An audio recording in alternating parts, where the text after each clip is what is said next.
Assalamualaikum, salam sejahtera. Debat Bola episod 148. Saya Amin Fuad bersama dengan Izzy Nazri dan juga Amir Arafat. Hari ini kita nak berbincang tentang pasukan negara.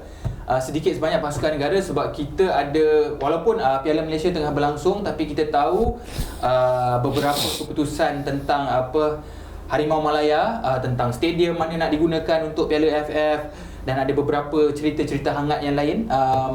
Dan selepas Piala Malaysia ni kita tahu kita ada perlawanan persahabatan dan juga kejohanan AFF pada hujung tahun ni. Kabar angin ataupun bukan kabar angin dah lah, sebab benda ni dah diterangkan oleh Presiden KL ataupun KLFA Khalid Samad, iaitu dua pemain import KL, Romel Morales dan juga Paulo Josue, kapten pasukan KL City, bakal menjadi pemain naturalisasi dan difahamkan semakin hampir untuk mendaftarkan dua nadi kekuatan pasukan sebagai pemain tempatan dan dah masuk ke fasa akhir. Kedua-dua pemain tersebut nyata memainkan peranan penting lah untuk KL City sebagai pemain import. Kata-kata Khalid sendiri, dia kata selepas proses naturalisasi ini mereka berjaya, kami akan membawa masuk pemain untuk kukuhkan lagi pasukan. Maksudnya nak memasukkan pemain itu adalah memasukkan pemain import yang lain lah. Betul. Sebab Paulo dan juga Romel telah menjadi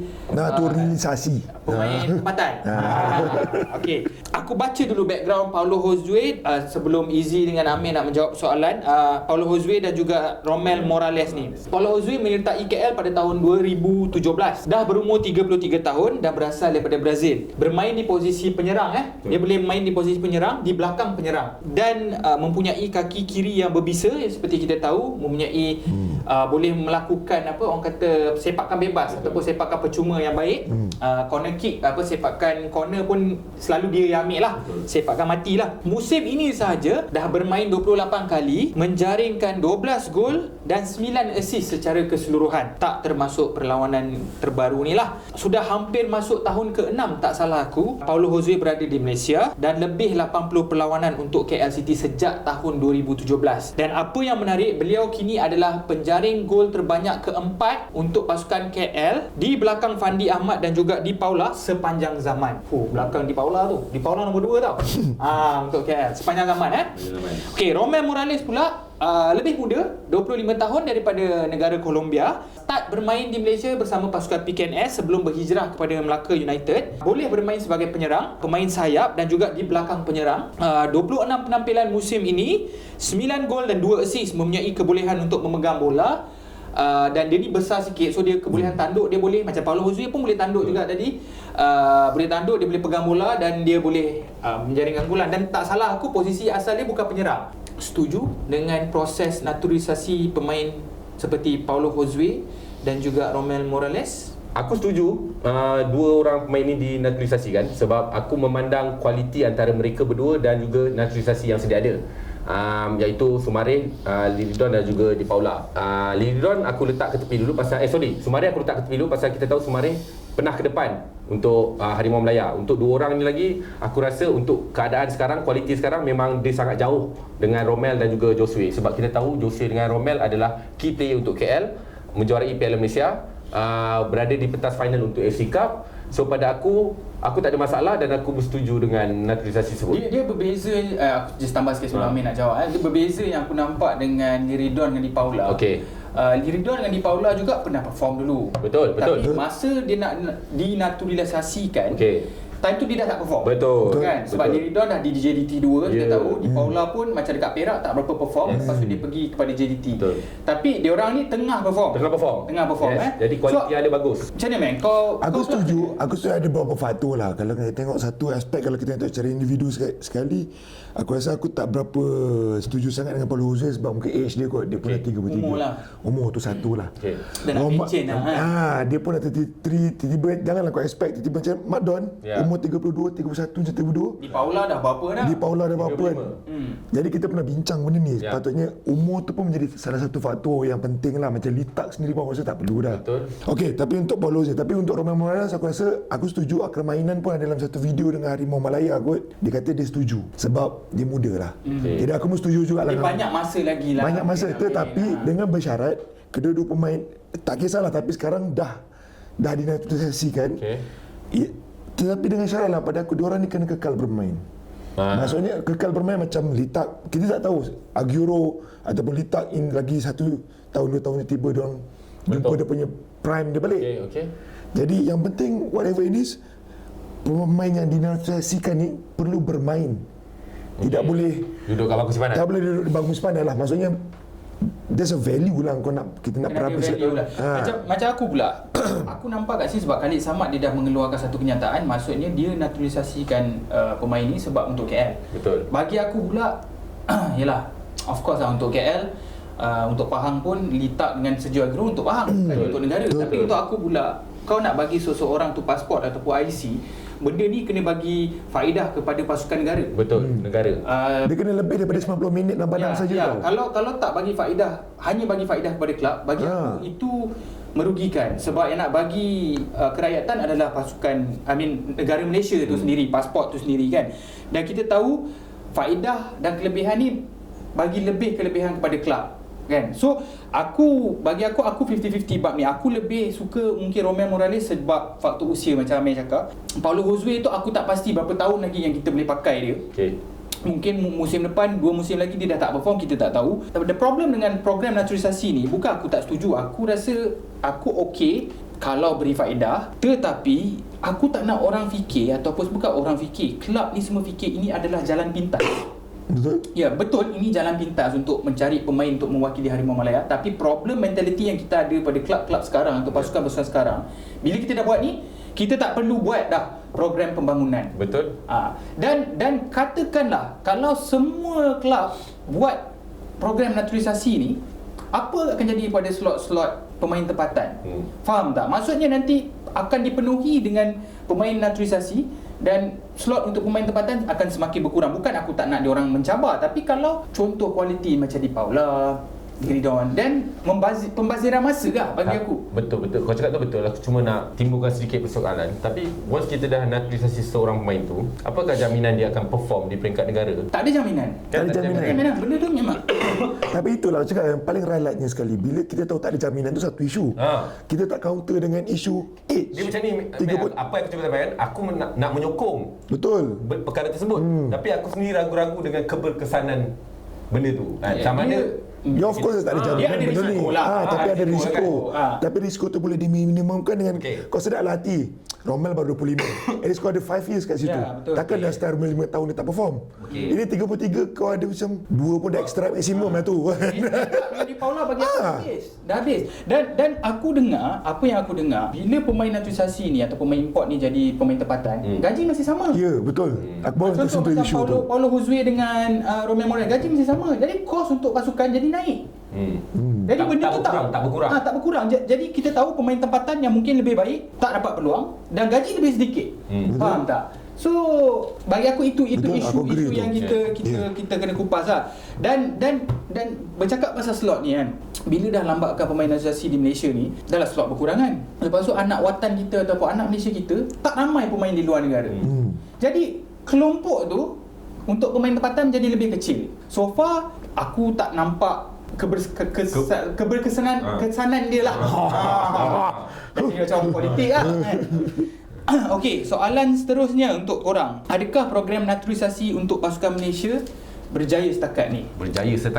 Aku rasa Berapa markah kau nak bagi kalau daripada 1 ke 10? Okey, kita bagi dua contoh markah lah. Satu markah untuk pemain naturalisasi yang berdarah dia tiada darah. Lagi satu secara keseluruhan yang ada darah dan juga tiada darah. Maksudnya pemain warisan termasuk sekali lah dalam program naturalisasi ni. Untuk yang tiada darah campuran tu, maksudnya solid lah. Solid 5 orang lah sekarang ni kan. Outsiders kan.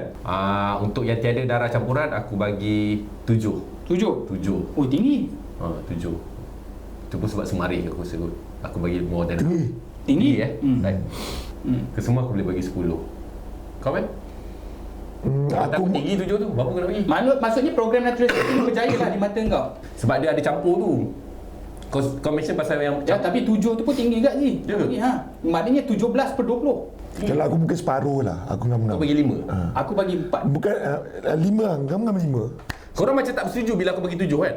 Aku memandang pada setuju, tapi Sumareh tak apa, pun sebenarnya. kita respect. Tak ada tak masalah. ada hang kau. Saja je tegur. Kata debat. Jadi kat dia orang tu. Tanya dia suruh aku tukar. Tak apa, aku tukarkan dengan 7 lah. Bahaya kan ni? Tukar 7 lah. Aku 5 lah, Amin 4 lah. Sebab aku rasa Ini yang tiada darah campuran lah. tiada Iaitu campur aku rasa Sumareh, Liridon, Di Paula, Litak dan juga Sergio Aguero lah. The second one is keseluruhan, meh. keseluruhan lah. Campur dan tak campur darahnya. Itu pun Sumareh sekarang dah merosot. Betul? Betul tak? Betul. Tapi dia Kira kat situ sebab tahu aku bagi 5. Ha? Kat situ ada satu je harapan. 1/5. Okey. Itu yang aku rasa bagi 5 lah untuk program yang tu. Okey. Kalau untuk yang ada warisan pula, aku rasa aku bagi 6. Sebab dia lebih kepada sumbangan ni lebih 5 poin tu lebih daripada yang ada darah warisan. Satu tu daripada 1/5 tu lah. Orang selalu terlepas tahu pasal yang pemain warisan ni sebab dia under dia antara kategori naturalisasi sebab dia perlukan pasport untuk bermain untuk Malaysia sebab sebelum ni dia Contoh pemain. Contoh macam Brandon Gunn. Brandon Gunn. Dia duduk kat Australia. Dia dah lama dia tak ada pasport Malaysia. Untuk dia main untuk Malaysia dia kena dapatkan pasport dan ini dikategorikan sebagai pemain naturalisasi. Sama juga macam Matt Davis semua ni. Orang terlepas pandang sebab apa tahu ni aku dah cerita.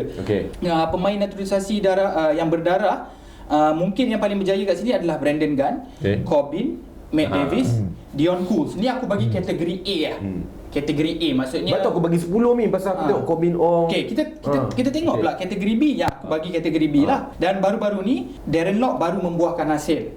Dan Dominic Tan. Ini aku bagi kategori B sebab mereka berada di skuad Malaysia dan baru nak membuahkan hasil. Itu pun Dominic Tan keluar masuk lah tapi dia regular dengan pemain dengan pasukan Sabah. C pula aku bagi kat Junior Estal, Quentin Cheng, Declan Lambert dan Kai Jones. Ini juga pemain warisan pemain naturalisasi. Quentin Cheng dah jarang di call up atau pemain bawah 23. Junior Estal pun tak perform lah bagi aku kan untuk pemain pasukan negara. Declan Lambert baru dipanggil lah kan. Dan Kai Jones pun jarang dipanggil. Ni kategori C. Manakala ada ramai lagi pemain warisan yang diberikan pasport tapi belum berikan apa-apa sumbangan sangat. Tak berikan apa-apa sumbangan ataupun tak beri apa-apa sumbangan sangat. Very minimal lah. Kepada negara. Kepada negara. Ini aku boleh bagi kategori D. Nick Swirat, David Rowley, Ryan Lambert, Daniel Ting, Sean Gianelli, aku tak tahulah berdarah Itali Malaysia dan Karen Ferns. Sebab tu aku cakap kita banyak terlepas pandang sebab kita terlampau pandang yang tak ada darah langsung sebab orang Malaysia fikir macam tak apalah dia ada darah Malaysia kita boleh terima. Memang kita boleh terima. Aku kalau pemain naturalisasi tak ada darah pun aku boleh terima. Tapi kita kena be fair. Kalau kita nak kritik pemain yang ada darah pun dia ambil pasport. Dia dulu pasport Australia, pasport England, pasport tempat lain. Tapi dia main untuk Malaysia dia kena ambil pasport. Jadi diorang ni pun macam dah dapat pasport ni tapi tak main untuk Malaysia. Nick Swirat, David Rowley, Ryan Lambert. Ryan Lambert okey lah di squad menunggu dan dia tengah perform untuk KL. Daniel Ting yang perform untuk KL sewaktu ketika dahulu. Sean Gianelli, Karen Ferns. Dan aku percaya ada ramai lagi yang berdarah yang belum dapat pasport. Contoh macam adalah beberapa pemain lagi kan. So ini yang aku rasa kita terlepas pandang lah bagi aku lah. Bukan nak merendahkan pemain warisan ni, tetapi kebanyakan mereka datang daripada liga yang lebih rendah. Betul. Kalau kita fikir balik lah kan, bukan nak merendahkan dia orang, tapi ini reality dia. Contoh macam David Rowley bermain di Liga Semi Pro Australia dan Liga Division 5 di Jerman sebelum datang ke Malaysia. Darren Lock sebelum pindah ke JDT hanya bermain di non-league di England. Junior Estal bermain di Liga Semi Pro di England sebelum menyertai Sarawak. Daniel Ting juga bermain di non-league di England sebelum menyertai JDT. Kalau betul bagus untuk mewakili negara aku tak ada masalah lah. Walaupun dia orang datang daripada non-league, tapi kita tahu mereka datang, kebanyakan pemain-pemain berdarah campuran ni pun mereka datang daripada liga yang lebih rendah. Tapi itulah risiko dia. Itu risiko dia lah. Dia cakap sebenarnya risiko dia sama je dengan pemain naturalisasi yang tiada darah. Betul. Bagi akulah. Sebab kau still bagi pasport kat diorang ni. Yes betul. Katakanlah kalau dia tak bermain bola, contoh macam Brandon Gunn, dia tak main bola, dia kat Australia. Kau rasa dia nak masuk Malaysia? Yelah, faham lah. Big question mark. Tak ada matlamat, berapa nak masuk? Berapa nak masuk, betul lah. Tapi sebab dia tahu dia boleh cari makan kat Malaysia. No disrespect to Brandon Gunn, he's a good player. Dia datang Malaysia, dia banyak contribute, ada aku respect. Dan aku sebenarnya okey je, tak ada masalah. Tapi maksud aku, kalau dia tak ada tujuan pun dia nak main untuk Malaysia, walaupun dia berdarah Malaysia, dia di Australia, adakah dia sebab dia berdarah Malaysia dia nak balik untuk dapatkan pasport Malaysia? Tapi sebab dia nak main bola, itu persoalan. Aku tak tahu apa bermain. Kau rasa macam mana, man? Aku rasa okey je. Aku setuju je. As long as there's a benefit lah. Aku setuju dengan kau. Ya. Kau contribute something. Tu negara kan? Tu negara. Dan aku tak ada masalah. Aku tak ada masalah. Cuma itulah, aminnya deep sangat. Wah. Tapi kena faham, bila kita nak bersetuju tentang perkara tersebut, aku ulang sekali, itulah risiko yang kita perlu tanggung, which is beban yang ada sekarang ni. Macam Liridon, Dipola, itu adalah beban. Tapi itulah, Orang dikritik hebat tau. tak, tapi itulah. Contoh macam Junior Estal. Okey lah, Junior Estal pun ada dikritik lah. Tapi pemain-pemain darah campuran yang tak wakil Malaysia, tak contribute apa-apa. Macam mana?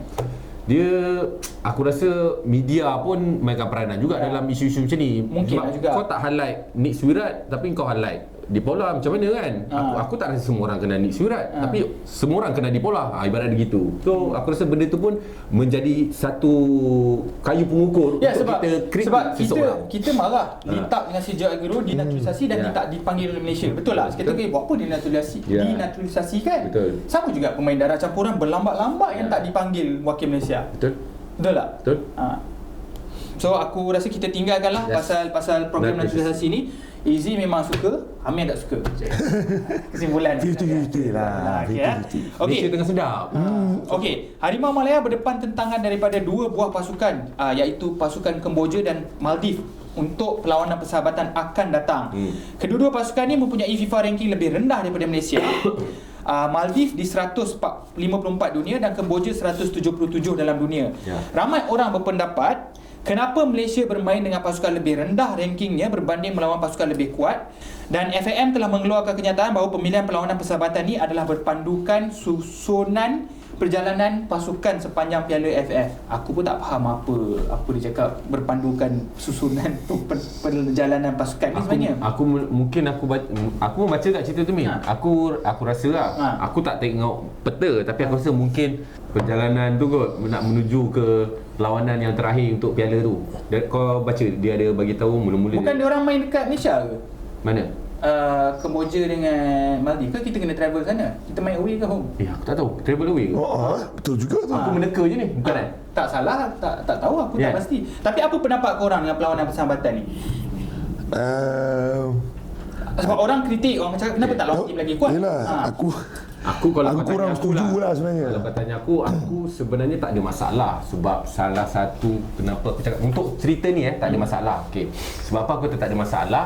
Pertamanya kita kena tengok jadual yang padat. Tarikh-tarikh yang ada, yang free untuk pasukan kita adakan friendly match dengan tim yang lain terlalu dekat dengan kejohanan yang nak masuk tu, which is AFF tak salah aku 21 start.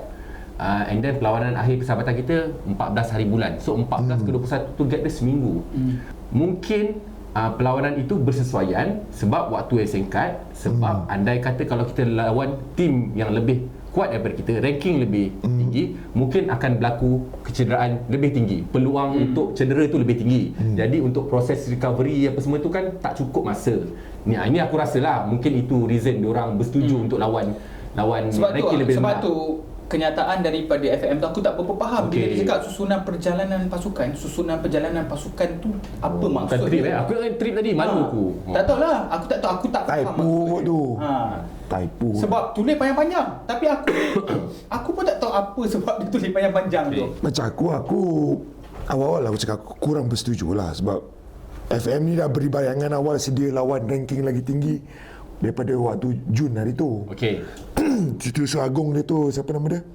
Saifuddin. Muhammad Saifuddin sendiri cakap, dia kata dia perlu perlawanan yang tahap yang berbeza untuk sekaligus ada satu expectation yang tinggi lah dengan tim ni. Maksudnya kalau lawan tim yang lebih tinggi, katakanlah kita ada kekurangan, kita boleh perbaiki dengan cepat. Dan kalau kita kalah pun ada pengalaman yang berharga yang kita boleh ambil. Kalau different intensity kan, kalau kita main intensity yang lebih baik kan.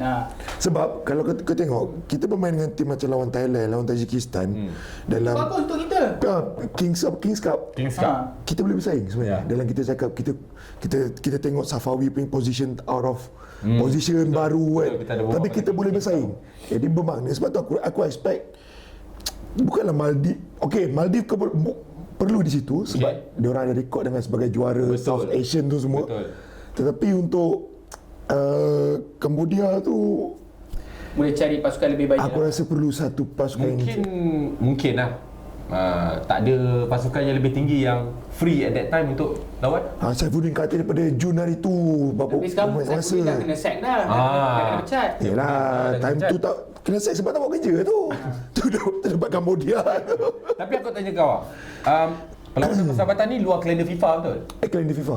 Masih dalam kalender FIFA? Masih dalam kalender FIFA tak salah aku. So sebab poin yang dapat pun akan dapat poin yang lebih, kalau menang pun tak tinggi sangat sebab kau lawan ranking yang lebih rendah. Okay. So tapi itulah aku berpendapat dengan Amir lah. Aku rasa Malaysia daripada dulu kenapa ranking kita tak berapa bagus, sebab kita tak nak ambil risiko.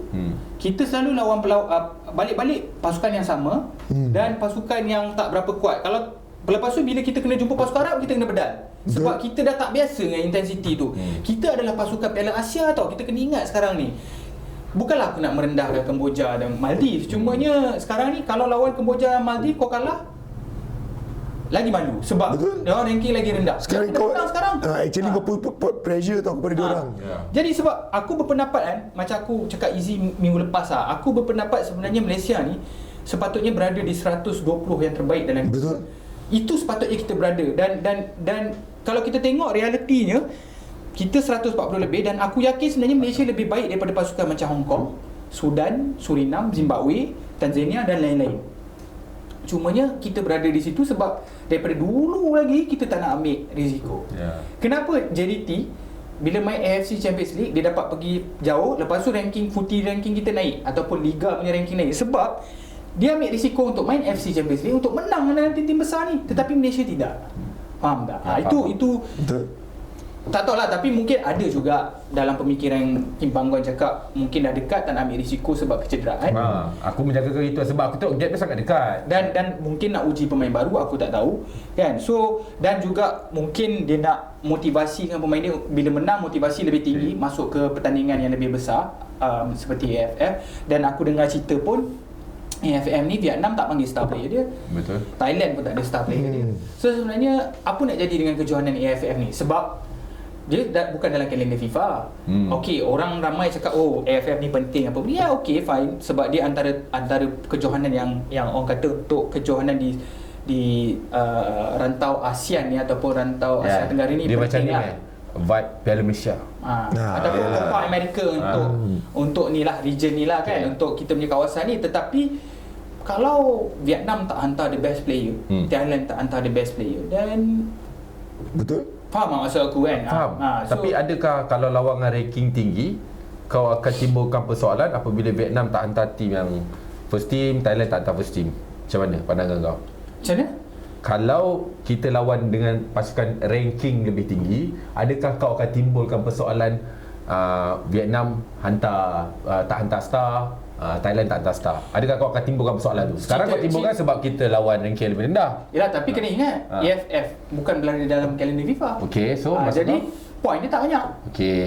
Poin dia memang tak banyak pun kalau kau menang lawan Thailand dengan banyak. So kalau kita hantar yang bukan first team Malaysia pun kau okey je? Aku tak ada masalah. Daripada dulu aku memang suka kita hantar pasukan bukan pelapis, tapi macam second. Kalau Arif Aiman tak ada, tak apa. Kita hantar somebody yang boleh ganti Arif Aiman supaya pasukan kita ni lebih kuat ke Piala Asia nanti. Faham tak? Itu maksud akulah, tapi itu dia punya. Sebab aku dengar Malaysia pun mungkin Arif Aiman semua mungkin tak akan ada. Mungkin untuk AFF tu. Kemungkinan besar. Musim lepas ataupun AFF yang lepas, Matt Davis tak ada, Kobe Ong tak ada. Walaupun kita tahu mereka ada kecederaan apa benda semua kan, tapi mereka tak ada. Mereka tidak dipanggil. Beberapa pemain bintang tak dipanggil, tak salah aku kan. Betul, ada cerita kat tu di sebalik tu. Okay, tu kan. Tapi itu sajalah yang aku boleh ni. So InsyaAllah kita akan look forward lah dengan kempen Piala AFF ataupun perlawanan persahabatan sebab AFF kali ni jenama kereta apa weh? Mitsubishi lah dia. Tapi dia Mitsubishi bukan kereta, Mitsubishi elektrik. Oh iya ke? Dia kereta? Bukan. So dia bagi kau kipas lah. Lepas tu ada AFF Mitsubishi elektrik. Oh, elektrik. Tapi Mitsubishi elektrik bukan kereta elektrik kan, Mai? Kereta elektrik pula. Kereta elektrik pula. Mana nak charge je? Tak tahu, aku tak pasti kena check lah benda tu. Apa-apa pun kita akan jumpa lagi di perbincangan yang lain pada minggu akan datang. InsyaAllah, terima kasih dan Assalamualaikum.